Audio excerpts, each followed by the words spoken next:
আপনি কি পরিমাণে চাঁদাবাজি করেন, আপনার লোক এখনও চাঁদাবাজি করছে, এটা মানুষ দেখছে, এই জন্য আপনি ভোট পাবেন না। নীরব বিপ্লব ঘটে যাবে এই দেশের ভোটের মাঠে।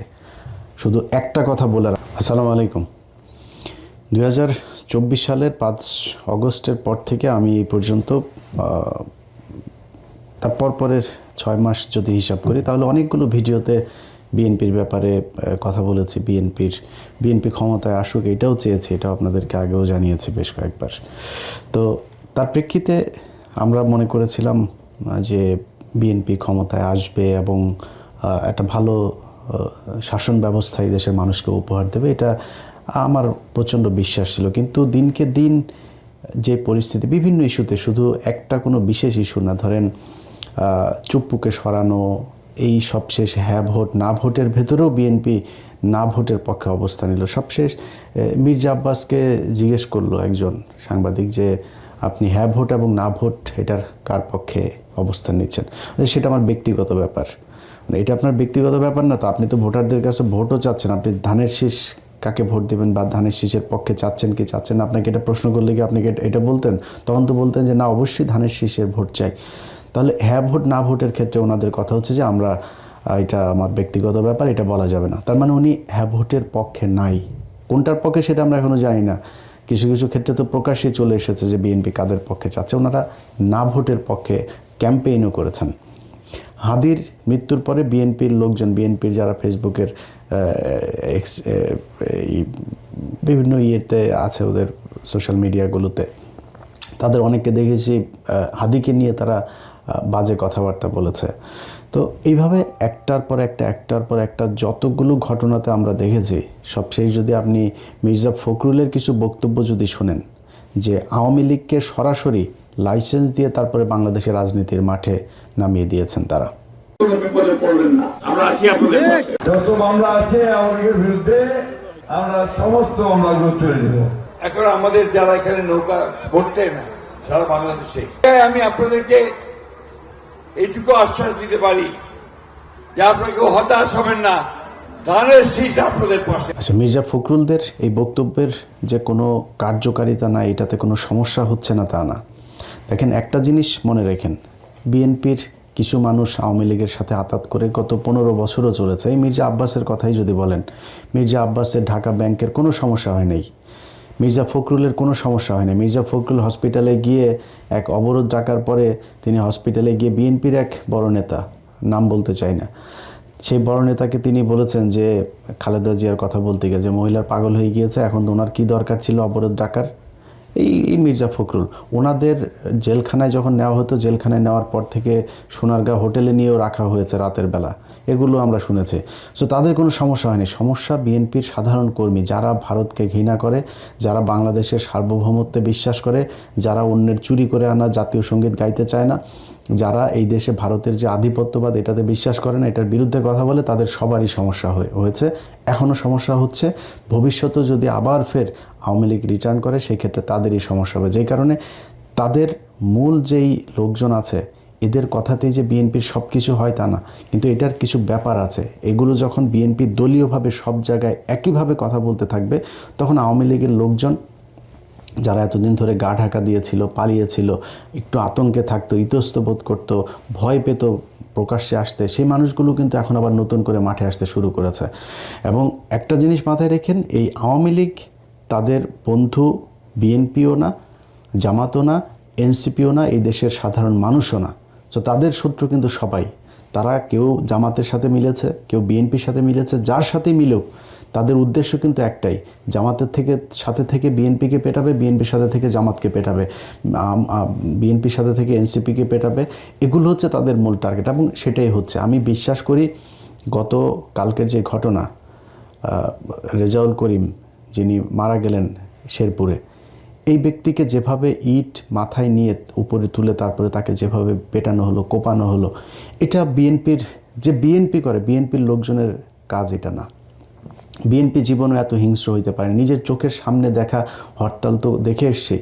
বিএনপির লোকজন গিয়ে বাসের থেকে আগে মানুষ নামায়, তারপরে মানে ওদের পেছনে যে কোনো সময় পুলিশ আসতে পারে, আওয়ামী লীগের লোকজন আসতে পারে, কিন্তু বাসের থেকে আগে যাত্রীগুলো নামায় তারপরে বাসে আগুন দিয়েছে। এটা বিএনপির আগুন দেয়া। আর আওয়ামী লীগের আগুন দেয়া কোনটা? মানুষকে বাসের ভেতরে রেখে গান পাউডার দিয়ে মারা, এটা সেই আজকে থেকে না, সেই 1996-এর আগে থেকে তারা এগুলো শুরু করেছে। এখনও তারা এগুলো সারা জীবন তারা এগুলোই করবে। প্রতিটা এলাকায় আপনি আওয়ামী লীগের লোকজনগুলোকে আলাদা বাছাই করতে পারবেন খুব ইজিলি। সবচাইতে খারাপ, জঘন্য, হিংস্র এগুলো হচ্ছে আওয়ামী লীগ করে। সো সেই মানুষগুলোকে আপনারা দলে নিয়েছেন। নেওয়ার কারণে কি হলো, এই যে রেজাউল করিমের যে ঘটনাটা ঘটলো, এটা সেটার একটা প্রেক্ষিত।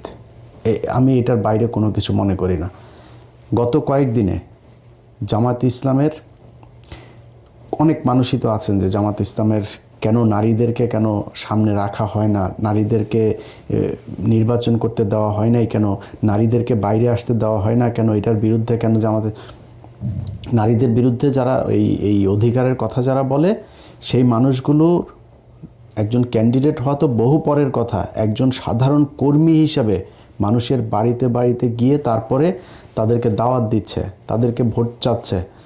এইটার জন্য তাদের শরীর থেকে ওড়না খুলে ফেলা হয়েছে, হিজাব খুলে ফেলা হয়েছে, তারপরে পেটে লাথি মারা হয়েছে।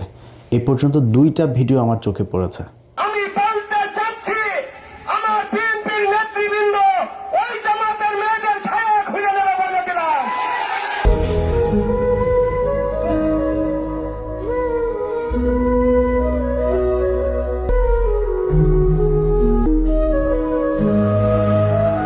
আচ্ছা, এখন এই বেশিরভাগ ক্ষেত্রে এই যে মহিলাদের উপরে যে নির্যাতনগুলো, যেই এই কী বলবো আক্রমণগুলো হচ্ছে না, এগুলোকে জায়েজ করার জন্য তারা একটা নতুন জিনিস বানিয়েছে। সেটা হচ্ছে যে এই মহিলারা নাকি গিয়ে জান্নাতের টিকিট বিক্রি করে, এই জন্য তাদেরকে মারতে হবে। 1 নম্বর কথা হয়েছে যে কোরআন, এই পুরো কোরআনটা একটা রাজনীতি। আপনার রাষ্ট্র শাসন ব্যবস্থা, রাষ্ট্র কিভাবে চলবে, সব কিছুই কোরআনের মধ্যে আছে। এরপরে সবশেষ ঘটল চরমনাইয়ের এক মহিলাকে, হাত পাকার এক মহিলাকে ভোলাতে আপনার করলো। বলা হলো যে ওই যে এতদিন ধরে যে জামাতের মেয়েদের উপরে, মহিলাদের উপরে যে মারামারি আক্রমণ হচ্ছে না, এটারে জায়েজ করার জন্য, কিছুটা হালকা করার জন্য তারা এক নতুন নাটক সাজালো। চরমনাইয়ের এক মহিলাকে জামাতের নেতারা আপনার ধরে পিটিয়েছে।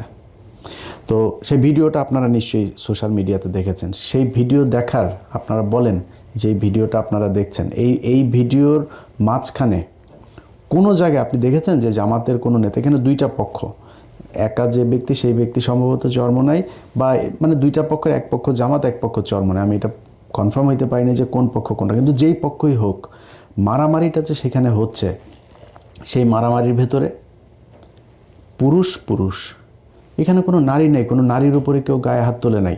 অথচ সারা দেশের সব গণমাধ্যম একসাথে ছড়াইলো কি, যে এই জামাতের নেতারা, কর্মীরা চরমনাইয়ের হাত পাখার নারীর উপরে হামলা।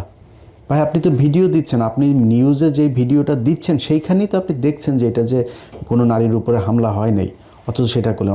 কিন্তু জামাত ইসলামের যে নারীদের পেটে লাথি মারা হইলো, বুরকাকে টেনে খুলে ফেলা হইলো, তাদেরকে কিন্তু এই নিউজ কিন্তু বাংলাদেশের গণমাধ্যম করে নাই। এটা নিয়ে কোনো আলাপ আলোচনাও নাই। আপনার সাদ্দামের আপনার এই যে বাগেরহাটে জেলখানায় নিয়ে যাওয়া হলো, সেখানে পরে জানলাম সাদ্দামের যেই স্ত্রীকে বলছে যে স্বামীর শোকে স্বামীকে বের করতে না পেরে তারপরে তিনি বাচ্চাকে নিয়ে মারা গিয়েছেন। আসলে কারা মেরেছে সেটা একটা বড় প্রশ্ন। আরেকটা প্রশ্ন হচ্ছে যে সাদ্দাম বহু আগে থেকেই দুশ্চরিত্র, এবং এই স্ত্রীর সাথে তার সম্পর্ক খুব খারাপ ছিল, তার পরিবারের সম্পর্ক খুব খারাপ ছিল। আর তার আগের যে স্ত্রীরা ছিল, তার সম্ভবত এই জাতীয় পার্টির এক নেতার মেয়েও তার স্ত্রী ছিল অনেক আগে। তারপরে আরও তার এমনি গার্লফ্রেন্ড এগুলো নিয়ে তার এলাকায় তার বিরুদ্ধে হত্যা মামলা আছে। এই আওয়ামী লীগের সময়ে সে মানুষকে হত্যা করেছে। সেই লোকের মহিলার অর্থাৎ পরিবার, এই সাদ্দামের পরিবার, ছাত্রলীগের যে নেতা, তার পরিবারই তার বউকে ঘরে জায়গা দিতে চায় নাই। নানান সমস্যা চলছিল, সেগুলো নিয়ে সে মানে পারিবারিক কলহে সে মারা গেল। তারপরে হলো গিয়া তার লাশ আনতে দেয় নাই, তার এই প্যারোলে মুক্তি দেয়নি। প্যারোলে মুক্তির আপনি সময় মতো আবেদন না করলে আপনার মুক্তি দেবে কেমনে? আপনারা যদি দেখাইতেই না চাইতো, আপনাকে নিয়ে এসে আনার চেয়ে আপনার কাছে জেলখানায় নিয়ে গিয়েছে। সরকারের যদি আন্তরিকতা না থাকে তাহলে আপনারা জেলখানায়, হাসিনার মতো অমানুষ হইলে আপনারা মানুষের লাশ দেন নাই, আপনারা জেলখানায় নিয়ে গিয়েছে আপনার স্বামী স্ত্রীকে। এই বাংলাদেশে বহু মানুষ তার স্ত্রী, সন্তান, অনেকের বাবা তাদেরকে শেষ দেখা। ইলিয়াস আলী তার স্ত্রী দেখতে পেরেছে নাকি না? সবশেষ লাশ দেখতে পেরেছে? আপনারা তো জেলখানায় নিয়ে লাশ দেখানো হয়েছে। সেইটার এক বিশাল আওয়াজ তুলে তারপরে তারা জামিন দেওয়া হলো। এখন জামিন দেওয়ার পরে সে তো কালকে মানুষ মারবে। ওর তো পেশাদার খুনি সে। তারা আপনি ঠেকাবেন কিভাবে? এগুলো করা হচ্ছে। এইভাবে মিডিয়াকে কাজে লাগায় তারপরে জামাতের বিরুদ্ধে তারা যেই মানে নোংরা একটা রাজনীতি শুরু করেছে, মানুষ মারার যে রাজনীতি শুরু করেছে, এটাতে কিন্তু ভাই ভোট কম বাড়ছে না আপনাদের।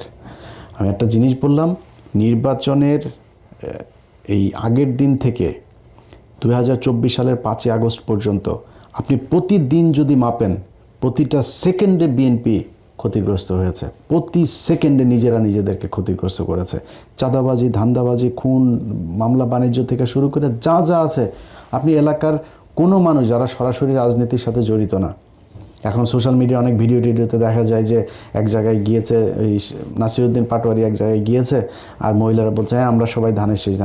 ভাই আপনি তো ধানের শীষ, এটা তো আমরা জানি, বাট একজন গৃহকর্মী যে কিনা সাধারণ ভোটার আপনার ওইখানে, তার ঘরে যায় তারপর শুনে আসেন যে আপনার মির্জা আব্বাসকে কতটুকু পছন্দ করে। আপনাদের মির্জা আব্বাস বলছে যে তিনি হইল গিয়া এই এলাকার বহু পরিচিত লোক, আর নাসিরউদ্দিন পাটোয়ারি এখানে উড়ে এসে জুড়ে বসেছেন। ভাই আপনি বহু পরিচিত লোক দেখেই তো আপনি ভোট পাবেন না, কারণ আপনি 2001 থেকে 2006 এমপি ছিলেন। আমরা দেখেছি ওই মালিবাগের লোক, মৌচাকের লোক, খিলগাঁয়ের লোক, শান্তিবাগের লোক, রাজারবাগের লোক সবাই দেখেছে যে আপনি কি পরিমাণে চাঁদাবাজি করেন। আপনার লোক এখনও চাঁদাবাজি করছে, এটা মানুষ দেখছে, এই জন্য আপনি ভোট পাবেন না। নীরব বিপ্লব ঘটে যাবে এই দেশের ভোটের মাঠে।